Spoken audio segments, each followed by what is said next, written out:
रना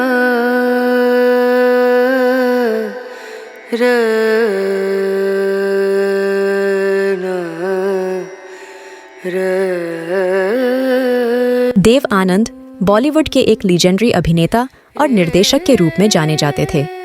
उनका वास्तविक नाम धर्मदेव पाल चौधरी था और उनका जन्म 26 सितंबर 1923 को हुआ था। देव आनंद का आइकनिक हीरो बनना और बॉलीवुड के सोने की आसमान में स्थान बनाना एक लंबे और सफल करियर की कहानी है, लेकिन उनकी जिंदगी में भी कई रोचक और अनजाने पहलुओं की गुजरी। एक अनसुनी कहानी यह है कि देव आनंद ने बॉलीवुड में कई हिट फिल्मों के बावजूद अपने करियर के दौरान कभी भी अपनी मौजूदगी को लेकर बहुत सतर्क रहे। वे अपने आप को एक बहुत निजी और अकेलेपन के साथ जिंदगी जीते थे, जिससे उनका अपना एक अलग छवि बनी। वे हमेशा एक स्वतंत्र आत्मा और आज़ादी पसंद माने जाते थे और इसी तरह से उनकी कहानी एक अद्वितीय रूप से प्रेरणादायक है।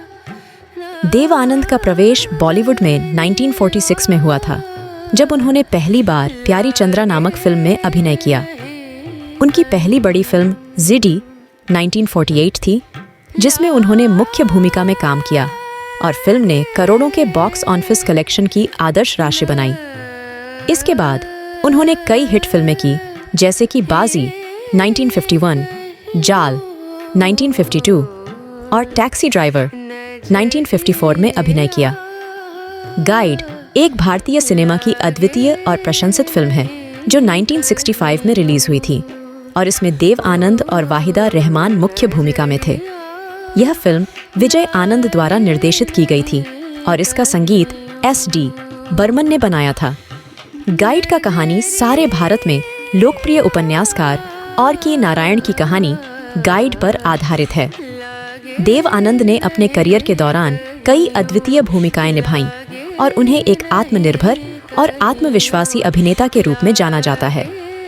उनकी फिल्में हमेशा उनकी आत्मा और उद्यमी दृष्टिकोण को दर्शाती रही हैं और उन्होंने बॉलीवुड के चेहरे को बदलने में अहम भूमिका निभाई।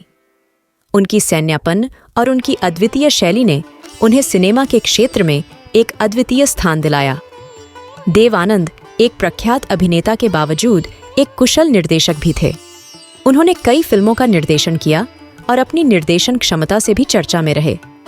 उनकी निर्देशनी में फिल्में चर्चित थीं और कुछ में उन्होंने खुद भी मुख्य भूमिकाओं में काम किया। उनकी प्रमुख निर्देशित फिल्मों में हम दोनों 1961, गाइड 1965, प्रेम पुजारी 1970 और हेरा पहरी 1972 शामिल हैं। उनकी निर्देशनी में फिल्में कल्याणी के कला और आलोचना का सामंजस्यपूर्ण संबंध बना रहीं। आनंद का 1948 से 1951 तक अभिनेत्री सुरैया के साथ एक प्रेम का रिश्ता था। रिश्ता खत्म होने के बाद आनंद बहुत टूटे दिल थे।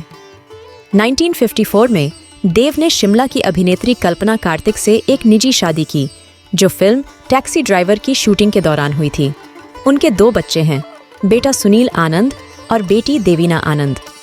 देव आनंद 88 वर्ष की आयु में 3 दिसंबर 2011 को लंदन के वॉशिंगटन मेफेयर होटल के कमरे में हृदयघात के कारण भारतीय सिनेमा के 100 वर्षों के अवसर पर देव आनंद की छवि और समरूपता के साथ एक डाक टिकट भारत पोस्ट द्वारा 3 मई 2013 को उन्हें सम्मानित करने के लिए जारी किया गया।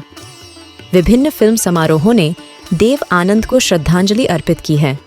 पद्म भूषण 2001, दादा साहेब फाल्के पुरस्कार 2002। आशा है कि आप हमारे चैनल का आनंद ले रहे हैं। कृपया हमें अपनी टिप्पणी दें और इसे अपने और दोस्तों के साथ साझा करें और सब्सक्राइब करें।